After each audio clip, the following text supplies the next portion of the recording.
আমার ছেলে গর্ভে থাকার সময় আমি নিয়ত করেছি যে তাকে কোরআনের হাফেজ বানাবো। আমার ছেলের বয়স 6 বছর, তার মেধা শক্তি খুব কম, এক্ষেত্রে করণীয় কি?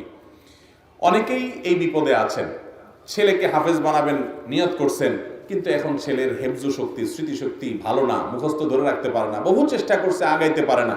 এখন কি করবেন? যেহেতু নিয়ত করছেন, উত্তর হলো, যদি ছেলের জন্য অসহনীয় হয়, কষ্টকর হয়, ছেলের উস্তাদরা রেকমেন্ড করেন যে ওর জন্য হেফজু করাটা কষ্ট হবে, তাহলে তাকে জোর করে হাফেজ বানাতে যাবেন না।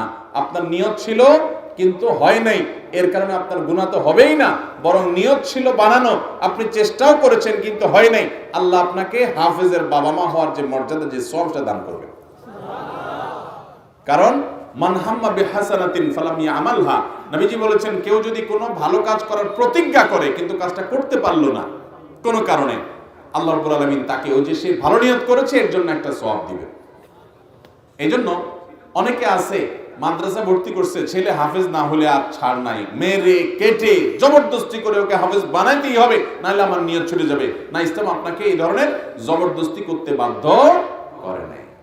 তাকে বুঝাবেন, তাকে ফজিলত বুঝাবেন, তাকে চেষ্টা করবেন, হেল্প করবেন, কিন্তু তার ব্রেনে যদি না খোলা হ্যামার করতে যাবেন না।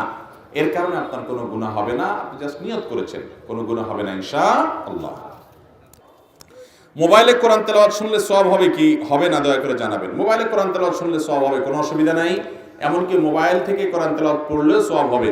আপনি ছাপার কাগজের ছাপার কোরআন পড়লে যেরকম সওয়াব হবে, মোবাইল স্ক্রিনে কোরআন তেলাওয়াত দেখে দেখে পড়লেও কি হবে? একই সওয়াব।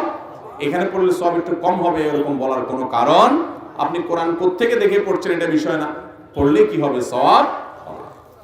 আজকের যে ছাপা কাগজের কোরআন, এটা সাহাবীদের আমলে ছিল, তাহলে এটা পড়লে যদি বলেন যে সওয়াব হবে, এটা ছাড়া অন্য কোথাও পড়লে সওয়াব হবে না, তাহলে সাহাবীরা তো সওয়াবই পাবে না। আপনি কাগজে কোরআন দেখে দেখে পড়তেছেন, না মোবাইলে দেখে দেখে পড়তেছেন, নাকি কম্পিউটারে দেখে দেখে পড়তেছেন, ল্যাপটপে দেখে দেখে পড়তেছেন, না পাথরে বা ওয়ালে লেখা পড়তেছেন, এটা বিষয় না, আপনি পড়তেছেন কি সেটা হলো বিষয়। ভালো জিনিস যেখান থেকে পড়বেন আপনি সওয়াব পাবেন। মসজিদের ইমাম, মুয়াজ্জিন এবং মাদ্রাসার শিক্ষকগণ যদি মসজিদ ও মাদ্রাসা থেকে বেতন নেয়, এটা জায়েজ হবে কিনা? ভাইরা আমার, আমাদের দেশে একটা গ্রুপ বাইর হচ্ছে হেজবুত তাওহীদ নামে, তাদের ইমাম আছে, তাদের ইসলাম আছে। এই ইমাম সাহেবের ইসলামে মসজিদে ইমামতি করে, মাদ্রাসায় শিক্ষকতা করে বেতন নিলে নাকি ধর্ম ব্যবসা হয়, এটা নাকি গুনাহ হয়। শুনছেন তাদের এই ফতোয়া? সারা পৃথিবী, আরব, অনারব, আফ্রিকা, এশিয়া, পৃথিবীর কোন দেশের উল্লেখযোগ্য কোন আলেম এ ব্যাপারে কোনো দ্বিমত করেন নাই। কোরআন এবং হাদিস অ্যানালাইসিস করে প্রায় সকল উলামা একরাম একমত যে মাদ্রাসা শিক্ষকতা করে, মসজিদে ইমামতি করে বেতন নেওয়া জায়েজ।